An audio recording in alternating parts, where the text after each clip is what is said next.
Hello and welcome, and thank you for joining in. This is Human Reaction, and today I want to compare mindful awareness and somatic intelligence. So mindful awareness is obviously what we're all trying to practice and become, which is more aware of ourselves, more aware of others, more aware of the world around us. The funny thing about mindfulness in relation to anxiety is that they're not necessarily mutually exclusive. People become more conscious of themselves or aware of things, but then their anxiety also gets more and more because they're actually more sensitive to everything that they are themselves and that the world around them is.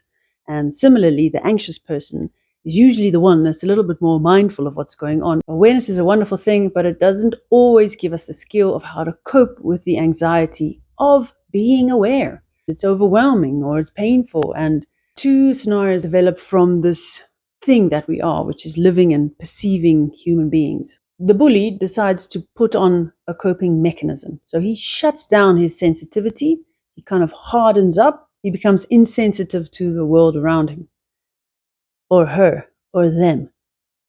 And the person that's being bullied is extremely sensitive all the time, but doesn't know how to regulate themselves yet, regulate the situation yet. So they're completely at the mercy of being aware, too sensitive, and the bully is completely insensitive, but it is because they are coping and shutting themselves down to not feel the discomfort of being alive. So we want to merge our awareness, our discomfort, and that pain that you sometimes have with like coming into a quiet moment with the skill of somatic intelligence.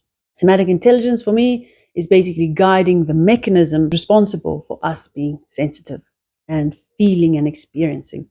So the body allows us to perceive the world. It allows us to be sensitive to colors and smells and sounds and ourselves, our own experience, our emotions.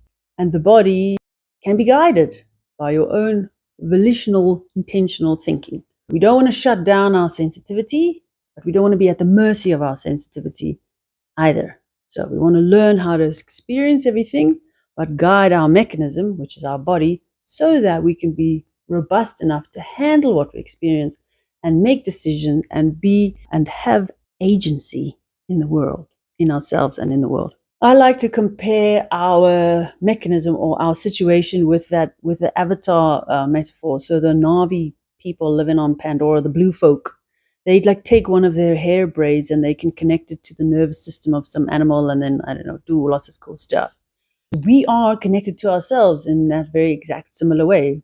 Our braids you can think of as our brain stem, our nervous system in our brain going into our spine and into our bodies. So we are this we in the brain, and then we connect to this organism. And before you can guide it, it is definitely guiding you.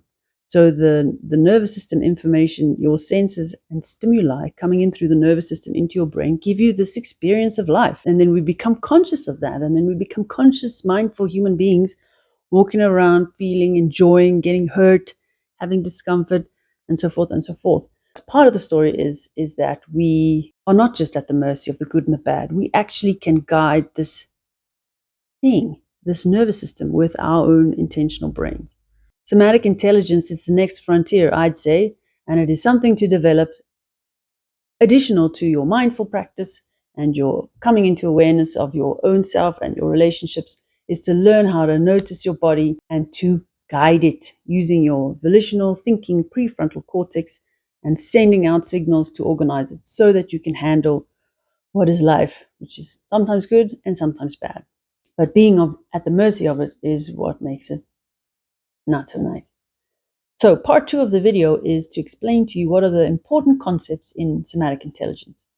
So firstly, it's important to know, as I said, that you have a nervous system and it runs into your brain and out of your brain. You get incoming stimuli going into your brain, gives you an experience.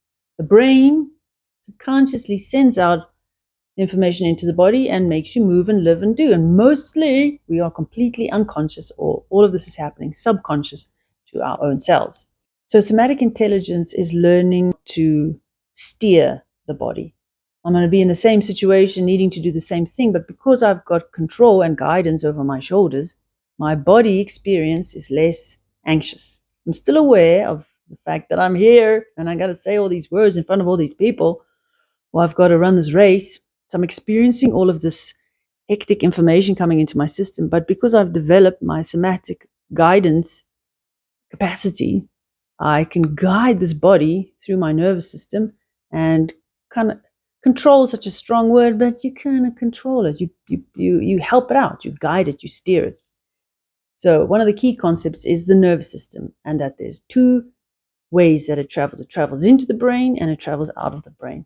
Now, we can't necessarily change what travels into the brain. We can go for a massage, we can eat a certain food, we can do things that will give us a different sensation, but if it's coming in, it's coming in, guys.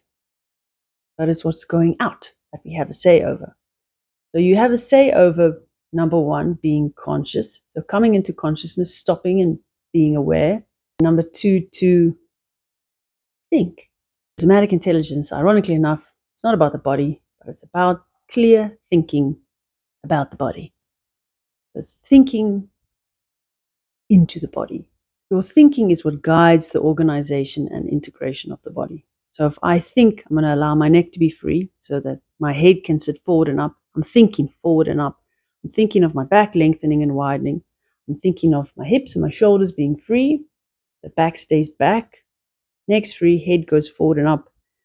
Knees go forward and away, and my arms lengthen to my fingertips. So I'm thinking those things. I'm not judging the information coming in. I'm steering and guiding and instructing the information going out. You want your joints to be free. Even just the idea, the thought of having free joints will have an effect in your body. Even just the thought of the length in your back will have an effect in your body. The healthy folk of us have a healthy connection with their bodies, and they know this is a dark alley, I'm scared, I'm not going to walk down it. This is too much fat cakes, I'm not going to eat them all. This is, I'm too tired, I must go to sleep. They'll go to sleep. So they're very naturally in tune and engaged with their bodies. But we have become very disembodied. We have to retrain ourselves, number one, how to feel, which is to become conscious of how we feel. And then unfortunately, number two, we have to learn how to guide it so that it becomes robust and not so at the mercy of our experiences. So there you have it, folks. Conscious awareness and then intelligence, which is thinking into the body. Please let me know if that makes any sense. Please let me know if you have any questions. It's very fascinating information, and I want to know what it is that I'm not explaining very well, because that needs to happen. In the description, there is a link for donations if you'd like to support this channel. I hope it's of benefit to those who are in need. Thank you and take care.